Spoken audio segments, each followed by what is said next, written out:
Assalamualaikum warahmatullahi wabarakatuh. Perkenalkan, saya Dania Nurul Utami dari Pendidikan Kimia B 2019.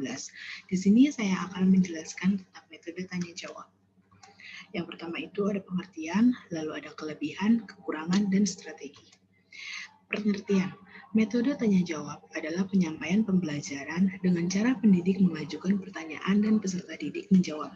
Namun, tidak menutup kemungkinan bahwa peserta didik juga dapat mengajukan pertanyaan dan pendidik menjawab.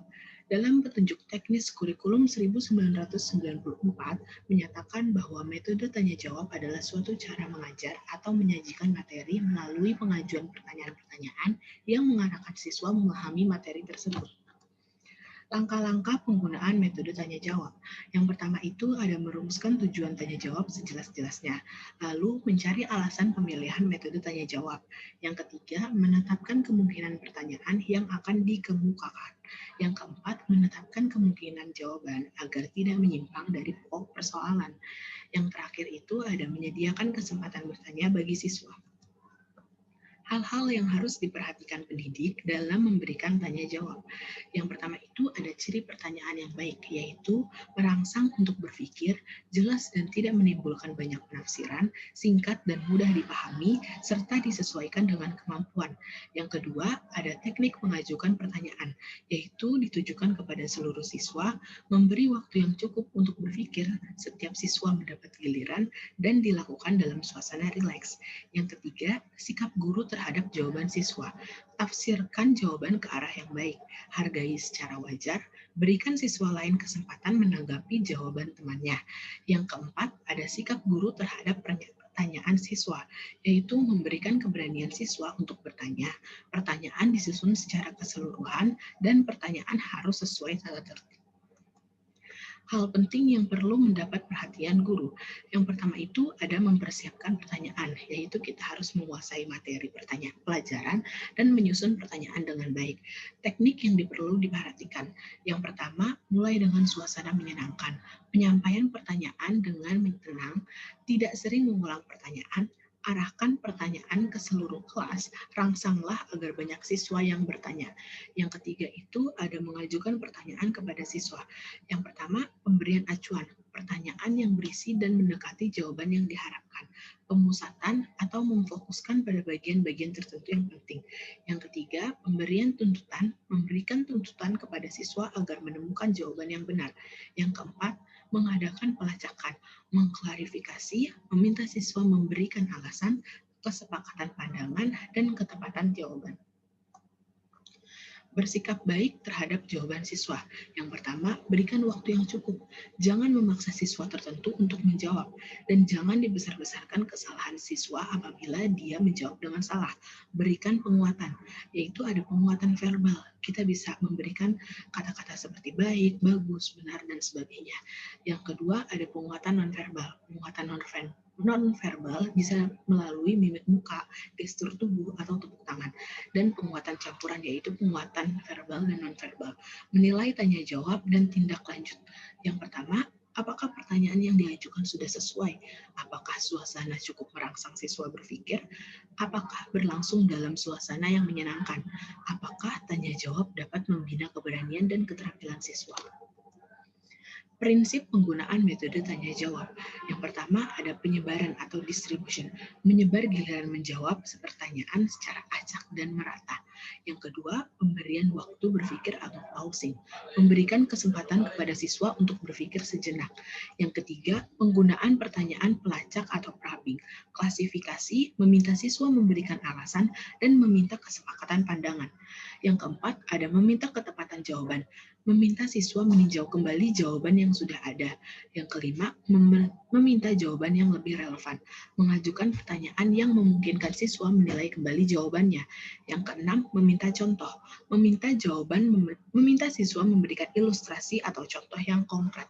Yang ketujuh, memberikan jawaban yang lebih kompleks, meminta siswa memberikan penjelasan lebih lanjut tentang pendapatnya tadi. Bentuk-bentuk pertanyaan. Yang pertama itu ada pertanyaan ingatan atau knowledge. Kata-kata yang biasa digunakan adalah siapa, apa, kapan, definisi, atau ingat. Misalnya seperti siapa yang menemukan lampu bola, apa yang dimaksud dengan termodinamika. Yang kedua ada pertanyaan pemahaman atau comprehension. Kata-kata yang digunakan adalah deskripsikan, uraikan, bandingkan, cari perbedaan, sederhanakan, jelaskan dengan kata-katamu sendiri. Bisa seperti deskripsikan gambar di samping, uraikan apa yang termasuk iodida dan iodido. Yang ketiga, ada pertanyaan penerapan atau application. Kata-kata yang digunakan adalah terapkan, klasifikasikan, gunakan, pilih, manfaatkan, tulis suatu contoh, berapa banyak, yang mana, dan apakah.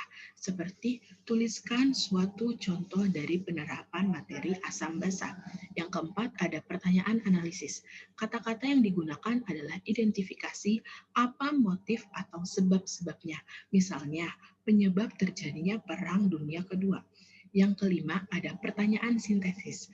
Kata-kata yang digunakan adalah perkirakan, hasilkan, tulis, rencanakan, kembangkan, sintesiskan, konstruksikan. Yang terakhir, ada pertanyaan evaluasi. Kata-kata yang digunakan adalah apa argumentasinya, putuskan, evaluasi, berikan pendapatmu, dan apakah Anda setuju. Yang kedua, ada kelebihan. Kelebihan dari metode tanya jawab adalah pertanyaan menarik, dapat memusatkan perhatian siswa, merangsang siswa untuk melatih dan mengembangkan daya pikir, mengembangkan keberanian dan keterampilan siswa dalam menjawab dan mengemukakan pendapat. Yang keempat, ada mengetahui kemampuan berpikir siswa dan kesistematisannya dalam mengemukakan pikiran. Yang kelima, ada mengetahui sejauh mana penguasaan siswa tentang apa yang sedang atau telah dipelajari. Terakhir, sebagai pendorong dan pembuka jalan bagi siswa untuk berpikir lebih lanjut. Yang ketiga, kekurangan dari metode tanya jawab itu sendiri.